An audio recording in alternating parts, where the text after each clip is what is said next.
नमस्कार. Jaishankar Maheshwari YouTube channel वरती तुमचे सर्वांचे सहर्ष स्वागत. आपला आजचा विषय आहे महात्मा ज्योतिबा फुले यांच्याविषयी सुंदर मराठी भाषण. तुम्ही जर चॅनेल वरती नवीन असाल तर प्लीज चॅनेलला लाईक आणि सबस्क्राईब अवश्य करा.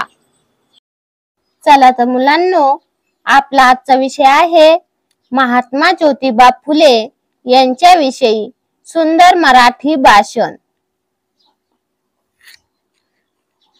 स्त्री शिक्षणासाठी झिजले जे होऊन चंदन, स्त्री शिक्षणासाठी झिजले जे होऊन चंदन, महात्मा ज्योतिबा फुलेंना माझे त्रिवार वंदन. महात्मा ज्योतिबा फुलेंना माझे त्रिवार वंदन. स्त्री शिक्षणासाठी झिजले जे होऊन चंदन, महात्मा ज्योतिबा फुलेंना माझे त्रिवार वंदन, माझे त्रिवार वंदन. शिक्षणाविषयी असे अतिशय मार्मिक विचार मांडणारे थोर समाजसुधारक, विचारवंत, लेखक, शिक्षक महात्मा ज्योतिबा फुले यांच्या प्रतिमेस आणि विचारांस माझे कोटी कोटी प्रणाम. आजच्या कार्यक्रमाचे सन्माननीय अध्यक्ष, उपस्थित मान्यवर, गुरुजन वर्ग आणि माझ्या बालमित्रांनो, मी आज तुम्हाला महात्मा ज्योतिबा फुले यांच्याबद्दल भाषण सांगणार आहे. ते तुम्ही शांतपणे ऐकून घ्यावे ही नम्र विनंती. विद्येविना मती गेली, विद्येविना मती गेली, मतीविना नीती गेली, मतीविना नीती गेली, नीतीविना गती गेली, नीतीविना गती गेली, गतीविना वित्त गेले, गतीविना वित्त गेले, वित्ताविना शूद्र खचले, वित्ताविना शूद्र खचले, इतके अनर्थ एका अविद्येने केले, इतके अनर्थ एका अविद्येने केले. विद्येविना मती गेली, मतीविना नीती गेली, नीतीविना गती गेली, गतीविना वित्त गेले, वित्ताविना शूद्र खचले, इतके अनर्थ एका अविद्येने केले. महात्मा ज्योतिराव फुले यांचे संपूर्ण नाव ज्योतिराव गोविंदराव फुले होते. त्यांचा जन्म 11 एप्रिल 1827 रोजी कटगुण या त्यांच्या मूळ गावी झाला. त्यांच्या वडिलांचे नाव गोविंदराव आणि आईचे नाव चिमणाबाई होते. त्यांचा फुलांचा व्यवसाय होता. त्यांचे मूळ आडनाव गोरे होते. पुढे ते त्यांच्या व्यवसायावरून फुले म्हणून ओळखले जाऊ लागले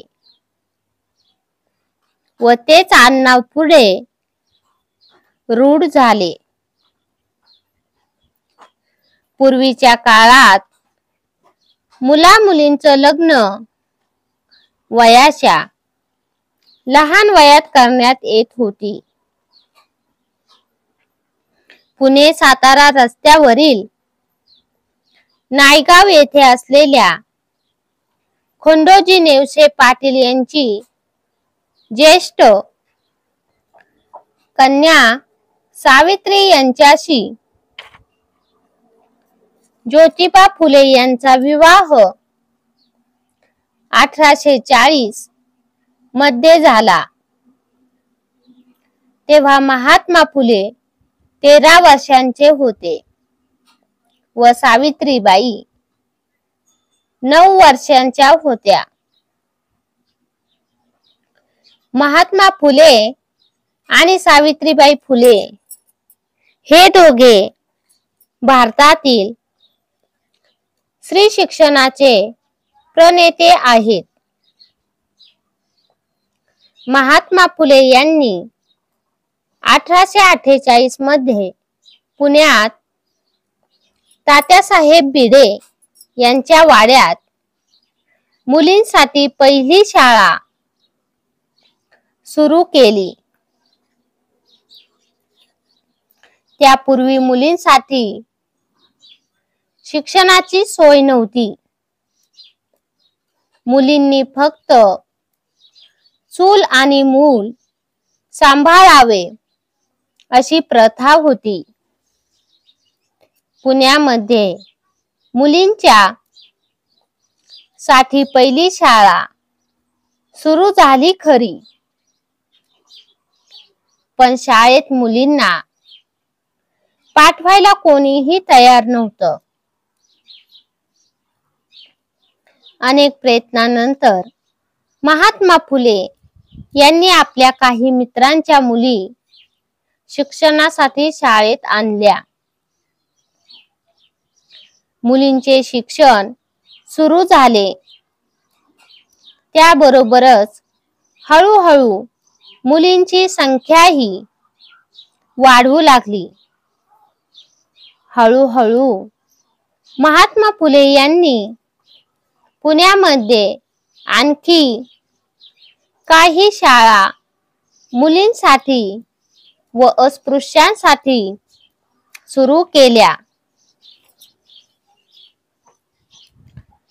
शिक्षणाबरोबरच महात्मा फुले यांनी कर्मकांडांना कडाडून विरोध केला.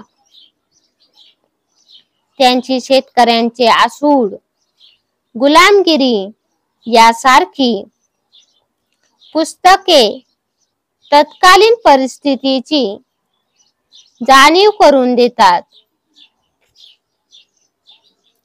शेतकऱ्यांच्या हालाखीचे जीवन असण्यासाठी त्यांनी सांगितलेली कारणे आणि उपाय आजही लागू होतात. शेतकऱ्यांचे आसूड हा महात्मा फुले यांचा प्रसिद्ध ग्रंथ होय. समाजाच्या निर्मितीमध्ये महात्मा फुले यांनी मोलाचे योगदान दिलेले आहे. 24 सप्टेंबर इसवी सन 1873 रोजी महात्मा ज्योतिराव फुले यांनी सत्यशोधक समाजाची स्थापना केली.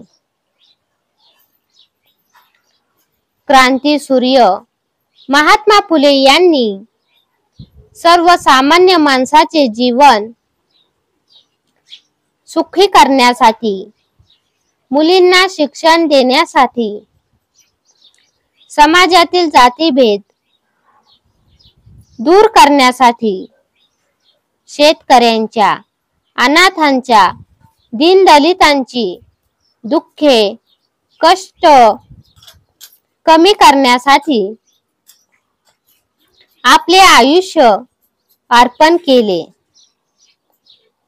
अशा या महान समाज सुधारकांचे निधन नोव्हेंबर 28, 1890 रोजी पुणे येथे झाले. अशा या महामानवास माझे कोटी कोटी प्रणाम. जय हिंद, जय भारत. धन्यवाद. चला तर मुलांनो, तुम्हाला माझा आजचा व्हिडिओ कसा वाटला ते तुम्ही कमेंट्स मध्ये नक्की कळवा. व माझ्या चॅनेलला लाईक आणि सबस्क्राईब अवश्य करा व शेजारील बेल आयकॉन वरती क्लिक करा, म्हणजे तुम्हाला माझ्या नवीन व्हिडिओचे नोटिफिकेशन मिळत राहील। Thank you. भेटूयात नवीन व्हिडिओमध्ये।